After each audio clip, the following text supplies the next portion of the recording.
Ro'z surasida Qur'oni Karimda 27 chiroyli oyat bor. Agar Alloh bandalariga rizqni keng qilib qo'ysa, albatta ular yer yuzida haddan oshib qoladilar. Lekin Alloh o'zi xohlaganiga o'lchov bilan beradi.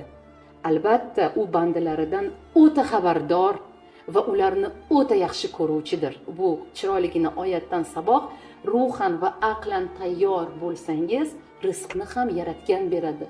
Rizq bu moddiyat, pul, raqam haqida emas.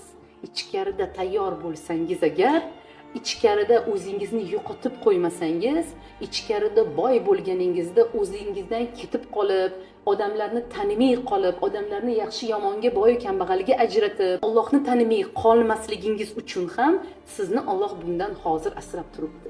Ichkarida inson qancha ilmini kengaytirsa, iymonini kengaytirsa, kuchaytirsa, ana o'shanda unga rizq ham sekin asta o'zi kerakligicha kelaveradi. Shuning uchun iymonni baquvvat qilish kerak. Yaratgan hamma narsa yaratgan